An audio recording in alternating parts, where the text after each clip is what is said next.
जय स्वामीनारायण विद्यार्थी मित्रों, बायोलॉजी ई विद्याना क्लास में आपનું स्वागत है। 11th सायन्स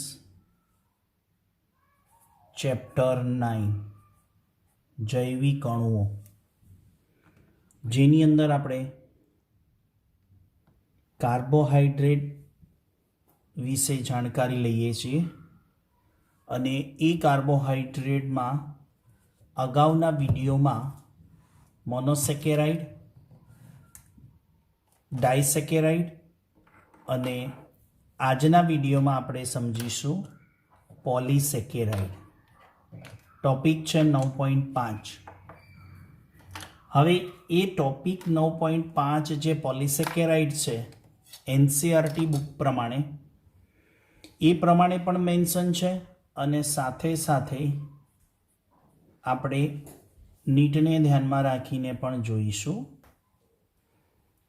पॉलीसेकेराइड जेम डाइसेकेराइडनी आपणे रचना शीख्या, जेमां आपणे एनी व्याख्यामां एवुं लख्युं के बे हेक्सोज मोनोसेकेराइडना अणुओ, त्यां डाइसेकेराइड एटले बे हेक्सोज मोनोसेकेराइड,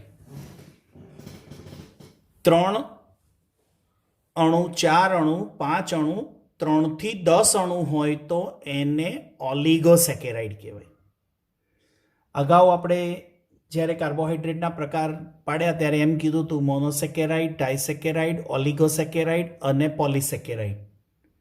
एमां ट्राइसेकेराइड, टेट्रासेकेराइड, पेंटासेकेराइड એટલે 10 अणु होय, 3 થી 10 अणु होय तो ऑलिगोसेकेराइड। अने अहींया पॉलीसेकेराइड एटले असंख्य हेक्सोज मोनोसेकेराइडना अणुओ। असंख्य हेक्सोज मोनोसेकेराइड એટલે ઘણા બધા हेक्सोज मोनोसेकेराइडना अणुओ ग्लाइकोसिडिक बंध वडे जोड़ाईने लांबी श्रृंखला बनावे। हवे असंख्य हेक्सोज मोनोसेकेराइड एना जे अणुओ छे ग्लाइकोसिडिक बंध वडे जोड़ाय। एटले मित्रों याद राखजो। हाँ, तो शुं याद राखवानुं कीधुं के कार्बोदीज होय एनी अंदर ग्लाइकोसिडिक बंध होय, प्रोटीन होय एमां पेप्टाइड बंध होय, लिपिड होय एमां एस्टर बंध होय। आपणे फरी एकवार तमने लखीने बतावुं, याद राखवुं जरूरी छे।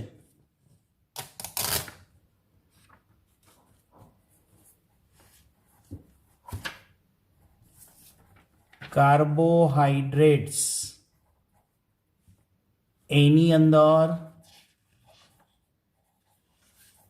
ग्लाइकोसिडिक बंध होय, लिपिडना बंधारणमां एस्टर बंध होय अने जे प्रोटीननुं बंधारण छे एमां पेप्टाइड बंध होय। आ नीट माटे कंपलसरी याद राखजो। अने एक चौथुं आपणे जे घटक शीखवानो छे ने न्यूक्लिक एसिड, डीएनए अने आरएनए एनी अंदर फॉस्फो डायएस्टर बंध होय। तो आ 4 बंधना प्रकार याद राखवाना छे। कार्बोहाइड्रेट एमां ग्लाइकोसिडिक, लिपिड एमां एस्टर बंध, प्रोटीन एमां पेप्टाइड बंध, डीएनए आरएनए एमां फॉस्फो डायएस्टर बंध आवेला छे। तो आ बधा बंध याद राखवाना छे। कोनामां कया बंधनी रचना छे ए मस्ट बी रिमेम्बर।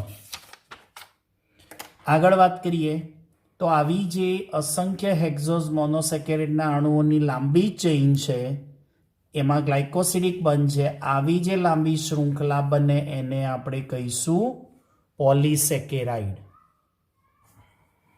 પોલિસેકેરાઇડનું સામાન્ય સૂત્ર C6H10O5, બરાબર. એમાં પાણીનો અણુ મેં દૂર કરી દીધેલો છે. H12 હોય એની જગ્યાએ 2 H કાઢી નાખ્યા અને એક ઓક્સિજન દૂર કરી દીધો એટલે પાણીનો અણુ દૂર કરેલો છે. અને અહીંયા N એટલે અણુઓની સંખ્યા, 50 અણુ, 100 અણુ, આ બધા જ હેક્ઝોમોનોસેકેરાઇડના અણુઓની લાંબી ચેઇન એટલે પોલિસેકેરાઇડ. એ પોલિસેકેરાઇડના ગુણધર્મો લઈએ તો પાણીમાં અદ્રાવ્ય છે. કેવા છે? પાણીમાં અદ્રાવ્ય છે. સ્વાદે ગળ્યા નથી. સ્વાદે ગળ્યા નથી એટલે કેવા કહેવાય? અશર્કરા, નોન સુગર. શું કહેવાય? નોન સુગર ઇંગ્લિશમાં. ગુજરાતીમાં એને અશર્કરા કહીશું. શર્કરા એટલે ગળ્યા અને અશર્કરા એટલે ગળ્યા નથી. તો તમે ભાખરી ખાઓ, રોટલી ખાઓ, બાજરીનો રોટલો ખાઓ, તો જેવો તમે મોઢામાં મૂકીને એને ચાવો ને ત્યારે એ ગળ્યો લાગતો નથી. એ પોલિસેકેરાઇડ, મેં પહેલાં કીધું હતું વિડીયોમાં, આપણે જે ખાઈએ છીએ ને એ પોલિસેકેરાઇડ છે, રાઈટ? તો એ પોલિસેકેરાઇડ જે મોઢામાં કોળિયો પહેલો મૂકીએ છીએ, જ્યારે મોઢામાં હોય ને ત્યારે આપણને ગળ્યો લાગતો નથી. તો પાચન તંત્રમાં બીજો ક્યાં ગળ્યો લાગે? હું સમજાવું, ધ્યાનથી સમજો. જ્યારે આપણે પોલિસેકેરાઇડ એટલે ઘઉં, બાજરી વગેરે, રોટલી, ભાખરી, ચોખા વગેરે જ્યારે આપણે આપણી જીભ ઉપર મૂકીએ ને એટલે જે ખાઈએ છીએ પોલિસેકેરાઇડ છે. અગાઉના વિડીયોમાં જોજો, મેં કીધું હતું આપણે ખાઈએ છીએ પોલિમર ખાઈએ છીએ, જટિલ ખાઈએ છીએ. જટિલ પ્રોટીન, જટિલ કાર્બોદિત અને જટિલ લિપિડ ખાઈએ છીએ. આ લિપિડ ને બધા જટિલ છે બંધારણમાં, પણ જ્યારે પાચન તંત્રમાં પસાર થાય ને ત્યારે એનું જળ વિભાજન થઈ અને ડાયજેશન થઈ અને સરળ બનતા હોય છે. તાર પોલિસેકેરાઇડને સ્પેશિયલી મારે કેમ યાદ કરવાનું થાય? તમે પોલિસેકેરાઇડનો કોળિયો મોઢામાં મૂકો ને તો ગળ્યો નહીં લાગે, પણ તમારે ગળવાનો નથી, એને વારે વારે ચાવવાનો. દાખલા તરીકે રોટલીનો ટુકડો, રોટલીનો, ભાખરીનો કોળિયો, તમારે એને મોઢામાં 5 થી 10 વાર ચાવવાનો. જેમ જેમ ચાવશો ને એમ એમ તમને ગળ્યો લાગશે. કેમ એવું? કે તમે ચાવો છો એટલે એની અંદર લાળ રસ ભળે છે અને લાળ રસમાં કાર્બોદિતના પાચન માટેનો ઉત્સેચક છે ટાઇલિન, એમાઇલેઝ. એ પોલિસેકેરાઇડનું પાચન કરશે અને પાચન કરીને ડાયસેકેરાઇડમાં ફેરવે છે. અને ડાયસેકેરાઇડના ગુણધર્મમાં શું આવ્યું? ગળ્યા.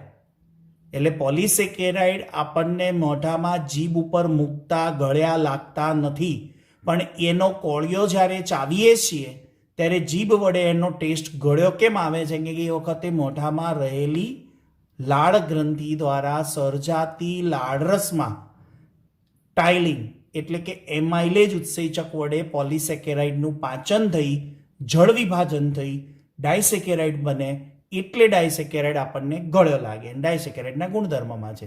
That's clear? એટલે પોલિસેકેરાઇડનું જળ વિભાજન થઈ શકે.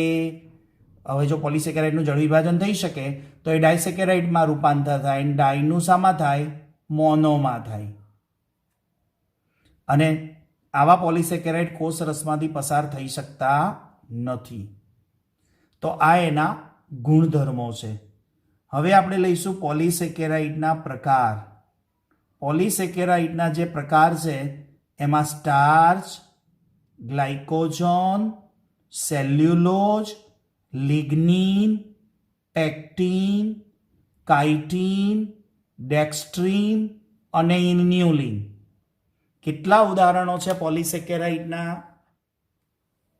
8 ઉદાહરણ યાદ રાખવાના છે. Starch, glycogen, cellulose, lignin, pectin, chitin, dextrin અને ઇન્યુલિન નોટ્સમાંથી તમારે લખવાના છે.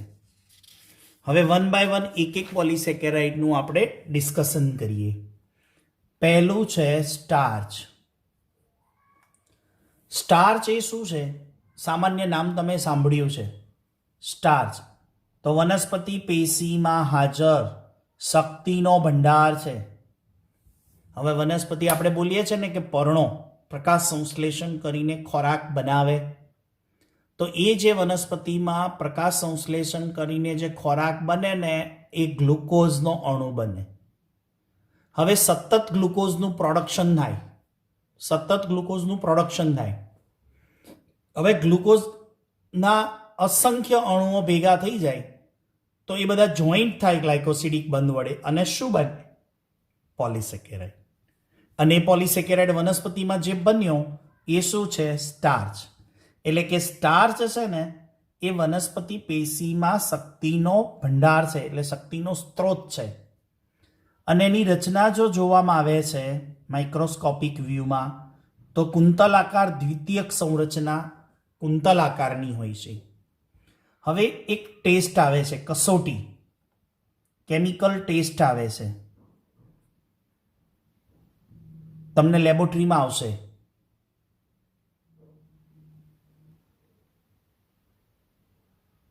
એ જે ટેસ્ટ આવશે ને એની અંદર સ્ટાર્ચનું પાણી લેવાનું. દાખલા તરીકે આપણે સ્ટાર્ચ નામનો પાવડર આવે છે,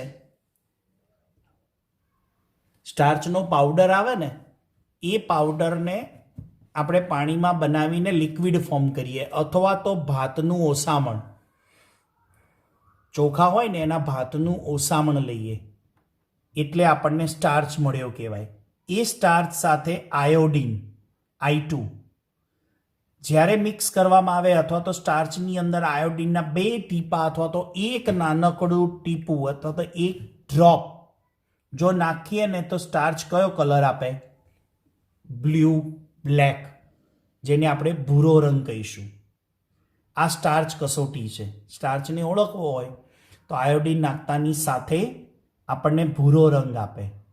પાછું એવું છે એ કેમિકલ ટેસ્ટની અંદર પાછું એ ટેસ્ટ ટ્યુબને જે ગરમ કરો ને તો ભૂરો રંગ જતો રહે ઊંચા તાપમાને. પછી એ ટેસ્ટ ટ્યુબને પાછી મૂકી દો ને અને ઠંડી પડી જાય ને તો પાછો ભૂરો રંગ આવે. આ કેમિકલ ટેસ્ટ છે બધા, જૈવ રાસાયણિક કસોટીઓ. લિપિડનો ટેસ્ટ, પ્રોટીનનો ટેસ્ટ અને સ્ટાર્ચનો ટેસ્ટ એ બધા આપણે કેમિકલ ટેસ્ટ લેબોરેટરીમાં કરાવડાવીશું. હવે સ્ટાર્ચનું બંધારણ જે આપણે નીટ પ્રમાણે જોવાનું છે, એનસીઆરટી બુકમાં નથી. સ્ટાર્ચની જે લાંબી ચેઇન હોય ને એમાં એક એમાઇલોઝ હોય અને બીજો એમાઇલોપેક્ટિન હોય. આખી લાંબી ચેઇનના 2 ભાગ પડે. એમાંથી 80 થી 85% જે ભાગ છે ને એ એમાઇલોઝનો છે. સ્ટાર્ચના અણુઓની લાંબી ચેઇન જેને આપણે એમ દર્શાવીએ આવી રીતે, થોડોક તમને આઈડિયા આવે.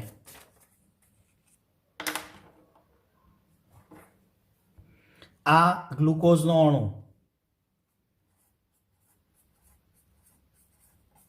આ લાંબી સાંકળ બનાવે છે, આને પોલિસેકેરાઇડ કહેવાય. બધા ગ્લુકોઝના અસંખ્ય અણુ ગ્લાયકોસિડિક બંધ વડે જોડાયા છે.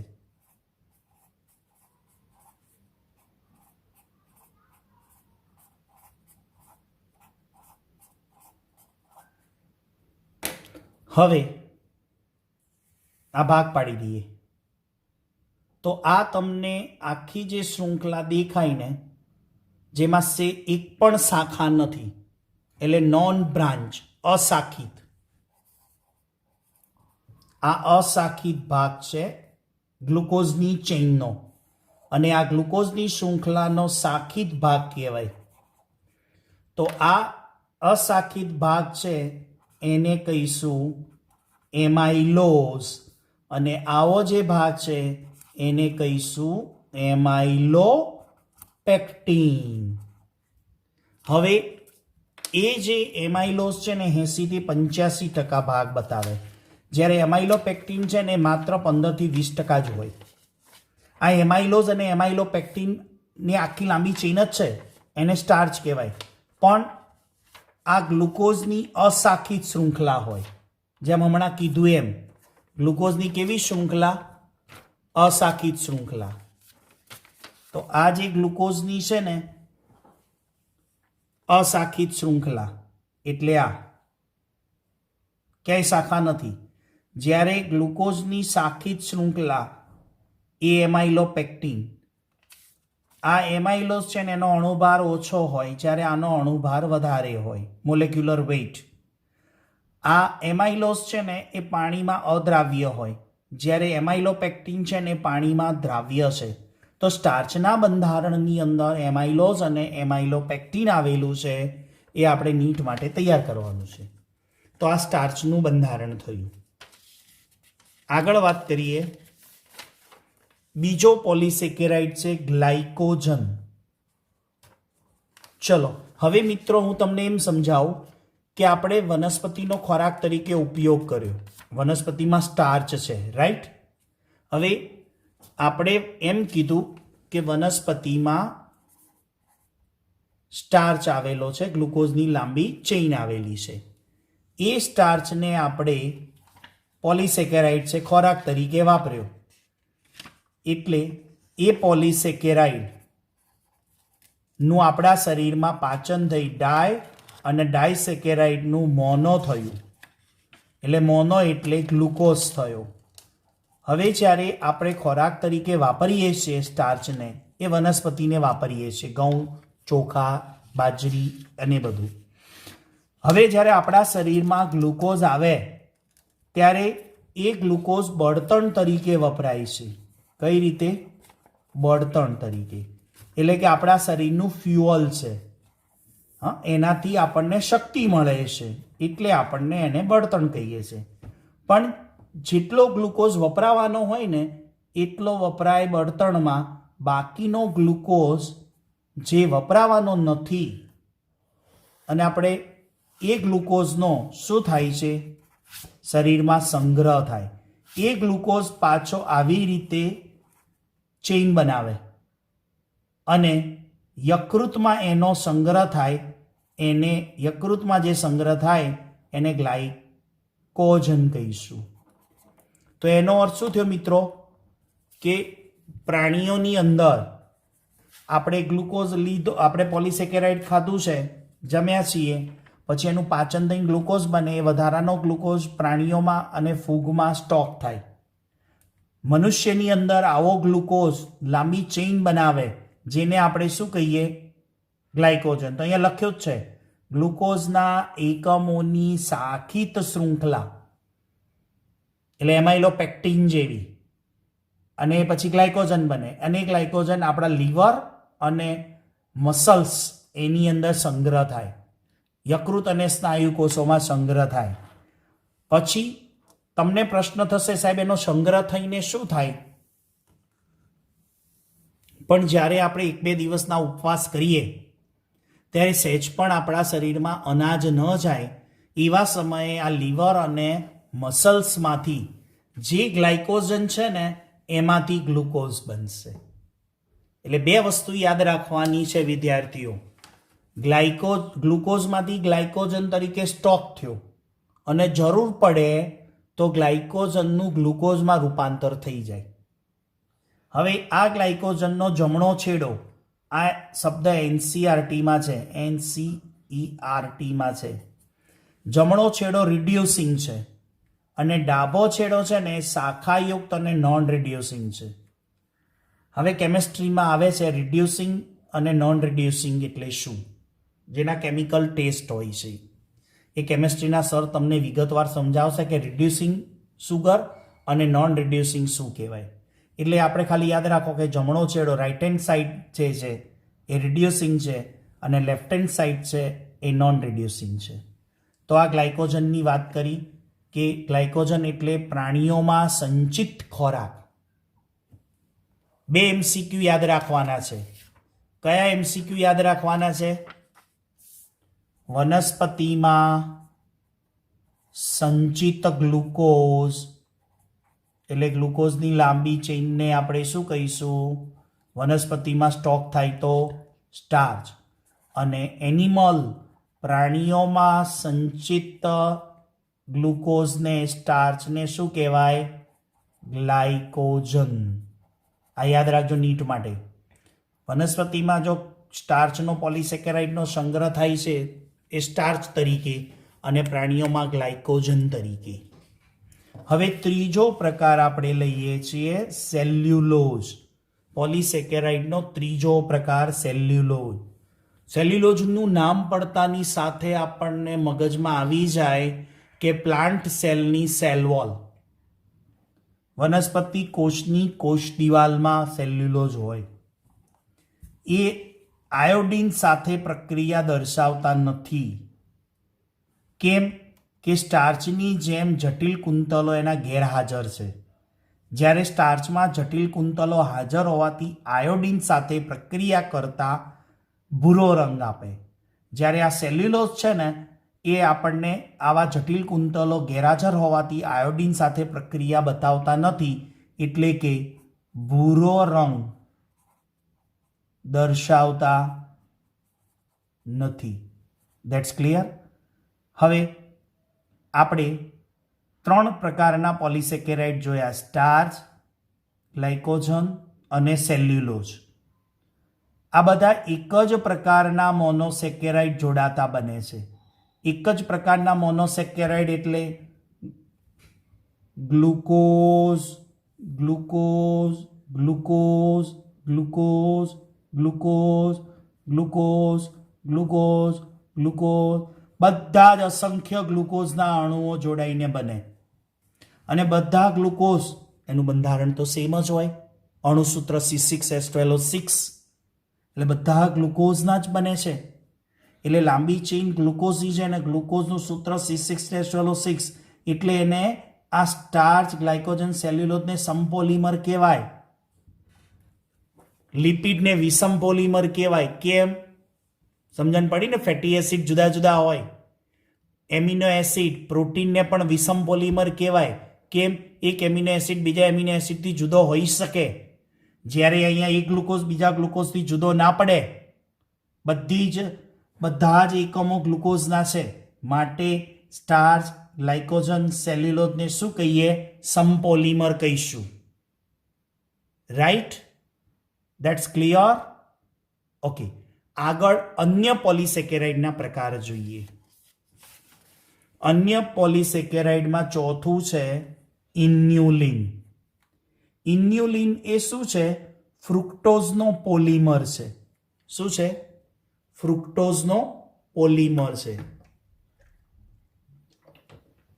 ઇન્યુલિન કીધું હો, ઇન્સ્યુલિન નહીં, ઇન્યુલિન.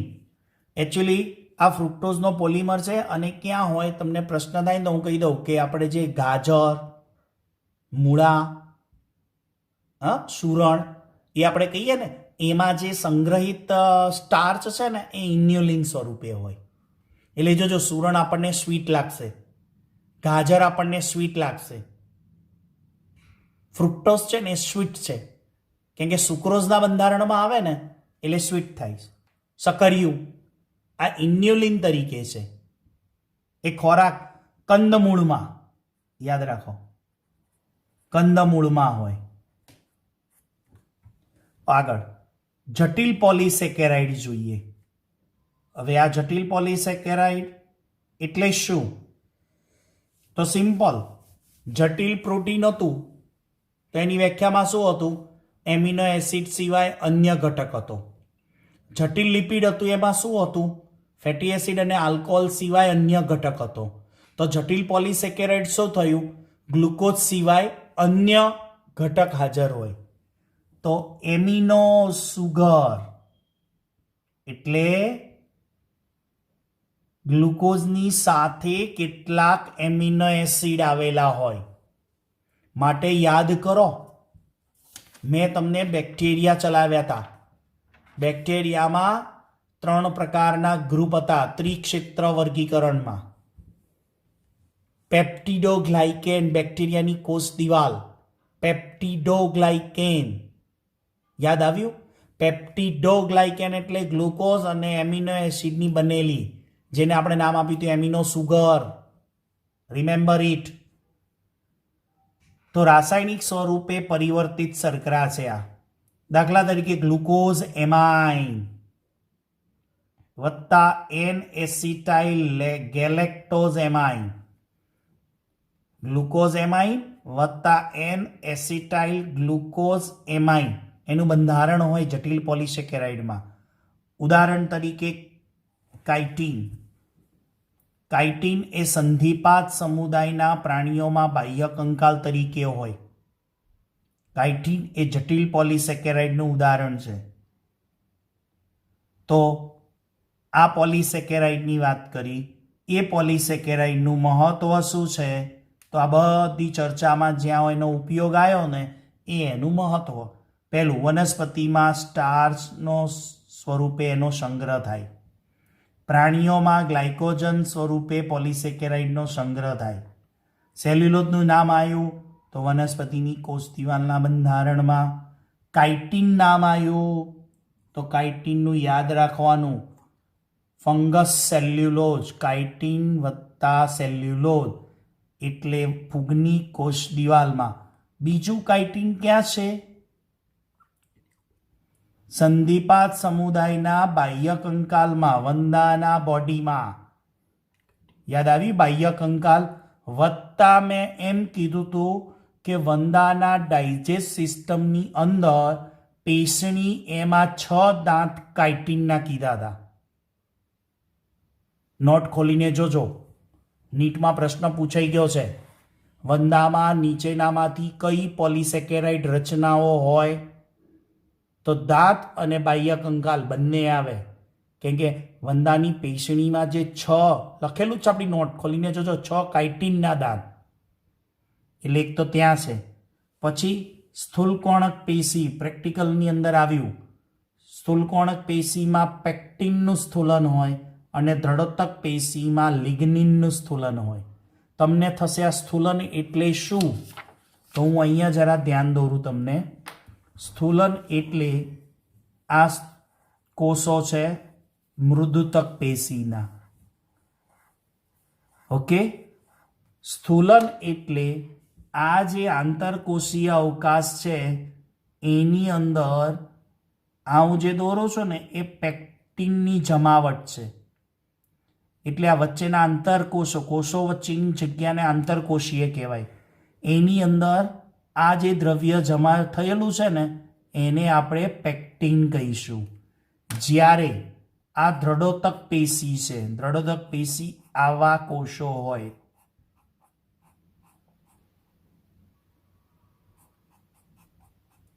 એની કોષ દિવાલ ઉપર પણ લિગ્નિનનું સ્થૂલન હોય. શાનું હોય? લિગ્નિન. તો સ્થૂલકોણકની અંદર પેક્ટિનનું અને દ્રઢોતકમાં લિગ્નિનનું સ્થૂલન હોય. તો યાદ રાખવાનું છે, પેક્ટિન અને લિગ્નિન પણ પોલિસેકેરાઇડ. ઓકે, તો આ વાત થઈ પોલિસેકેરાઇડ અને તેનું મહત્વ. તો નેક્સ્ટ વિડીયોની અંદર આપણે જોઈશું કાર્બોદિતની જૈવિક અગત્યતા. ત્યાં સુધી સૌ વિદ્યાર્થી મિત્રોને જય સ્વામિનારાયણ.